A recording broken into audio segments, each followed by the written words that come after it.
profesor koji će nam se predstaviti je profesor Stjepan Crnolatac, koji će reći nešto o kreditu i kamatama, pa dobro poslušajte i razmislite treba li se uopće podizati kredit. Moram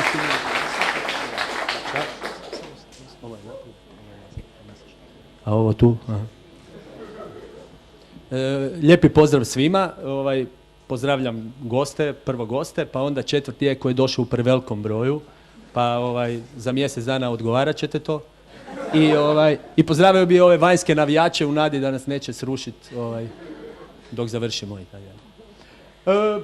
Htio sam, znači, meni se činilo da se ja pao s Marsa sa nekom tom svojom matematikom i to, ali uvjeravali su mi da ću se uklopiti u konferenciju, pa onda malo matematike, potrpit ćete.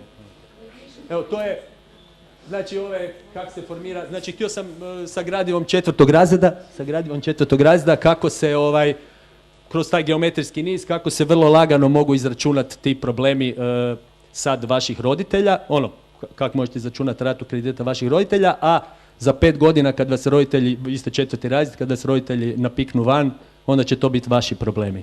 Pa poslušajte malo. Evo, prva strana.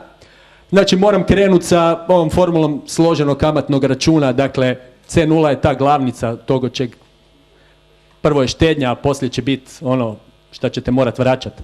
P je kamatna stopa, ono što vam banke reklamiraju, sa cvijećem, cvijeće, auti, sve živo što ćete dobiti kao besplatno i to, ali nije baš tako. N je broj razdoblja ukamaćivanja, Cn konačna svota. I sad račun, matematika kreće ovako, dakle, poslije jedne godine, ovaj C1, imate ovu početnu svotu plus postotak od te početne svote. Dalje se nastavlja, kad izlučimo taj C0, opet matematika, dobijemo tu C0, nutra 1 plus P kroz 100 izlučivanje. Dalje, nakon 2 godine imamo ono što smo imali nakon prve godine, plus postotak od te prve godine. I onda kad izlučimo C1, opet imamo to i ubacimo, umjesto C1 ubacimo onu zvjezdicu gore, imamo C0 puta 1 plus P kroz 100 na kvadrat i tako dalje i tako dalje. Dobijemo da je Cn, znači nakon n godina, C0 i taj 1 plus P kroz 100 na n-tu. To je glavna formula. Ta 1 plus P, radi lakšeg i pisanja i tako dalje, i poslije i računa i tako dalje, označimo sa R i to vam se zove kamatni faktor. Dole su, kad je postotak 3%, onda kamatni faktor je 1,03, kad je P 2,5, to je 1,025, kad je 10%, 1,1 i tako dalje. I dakle, formula, znači osnovna formula složenog kamatnog računa, C0 puta, znači Cn je C0 puta R na n-tu, to je vrijednost love, znači vrijednost glavnice nakon n godina, n razdoblja. Prelazimo sad na kredit, sad ovo gdje mi stradamo. Dakle, primjerice stambeni kredit koji želimo otplaćivati jednakim ratama. Dakle, C je iznos zaduženja, to nakon n godina ili nakon n mjeseci, vidjet ćemo, poslije će biti preračun u mjesecima i tako dalje. Vrijednost novca nakon tog n razdoblja je C puta R na n-tu, ovo što smo objašnjavali prije. I sad ova šema je važna, znači to je, možemo na satu podebljati i tako dalje. Znači najviše vrijedi ova prva rata, jer prvu ratu plaćamo, znači prvu i ona je na kamati, znači sve ide, znači sve svodimo na račun na kraju, ne? Znači zadužili smo se C, na kraju imamo C puta R na n-tu. Prva rata, znači je A puta R na n minus prvu, jer je prošlo neki godinu, mjesec i tako dalje. Druga rata, treća rata i tako dalje. Zadnja rata vrijedi najmanje, to kad uplatimo, gotovi smo sa tim kreditom. Znači, zbroj vrijednosti naših uplata mora biti jednak vrijednosti zaduživanja, a sve vrijednosti sam, radi lakšeg računa i objašnjavanja, sveo na kraj otplatnog razdoblja. Dakle, imamo, ovo zbrojimo sve rate, ne, to je C puta R na n-tu, opet izlučivanje, znači izlučivanje i sad je ovo formula koja za mjesec dana ulazi u taj geometrijski niz i tako dalje, to je R na n-tu minus 1 kroz R minus 1, ovo znači ne moramo pješke na prstiće računat, nego imamo tu formulu. Ovo je još jednom šema ta da, to je važno.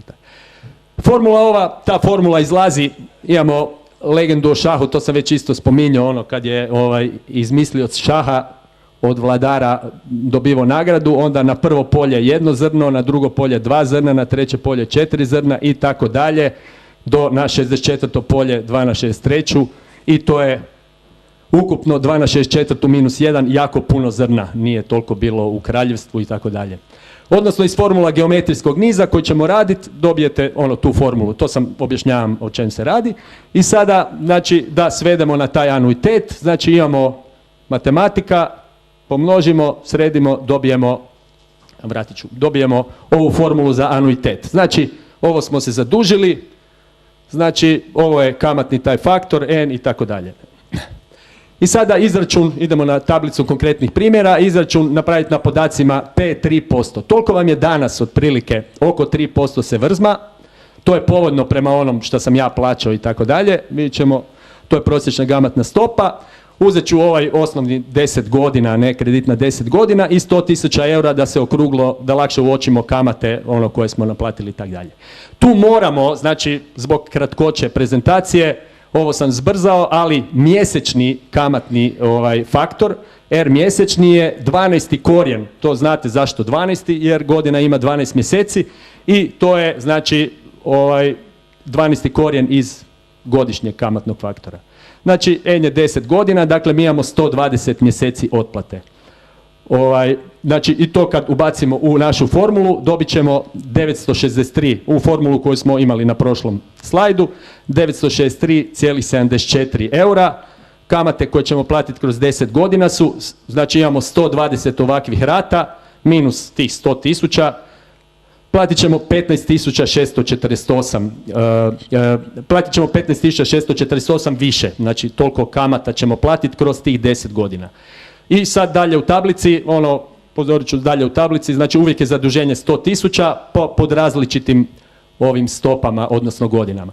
Evo, ovaj prvi je zanimljiv, kažem vama, za jedno 5 godina, stančić 100.000 eura, platit ćete kroz 10 godina, morat ćete malo stegnuti kaiš, znači prvih tih, znači sa 963 znači eura, stegnuti kaiš, ali ćete platiti samo, u navodnicima samo jedan auto srednje, znači auto srednje kvalitete, ne recimo to, dalje ovo tu, znači sad vam je to rata oko ovo je moja, ova četvrta, to je moja bolna točka, ovaj 4. red. I to sam htio reći da sva matematika, ja sam protiv kredita uvijek, ali sva matematička logika pada u vodu kad žena lupi šakom u stol i kaže idemo u veći stan. Tako da, evo, ovo je moja bolna točka, ali isplatio sam od 2000 do 2010. Znači, do 2010. Zarađivao sam više, zarađivao sam i od sporta nešto i tako dalje, uspio sam to otplatiti i to, ali sad sam kraći za 43.829 tisuća eura. I ovo zadnje vam je, recimo, ovo što je pola Hrvatske potpisivalo u švicarcima, hura, jeftino, kredit, besplatno i tako dalje. Imali su manju ratu, 714, ali pogledajte koliko su platili. Zadužili su se 100.000, a kroz 30 godina platite 259.000, platite kroz 30 godina i to vam je normalno 157, na oni 100.000 još 157. Ovo to. Evo, toliko stio, znači, znam da sam pao s Marsa, ali evo, toliko o matematici i to. Evo, kome ćemo. Hvala lijepa.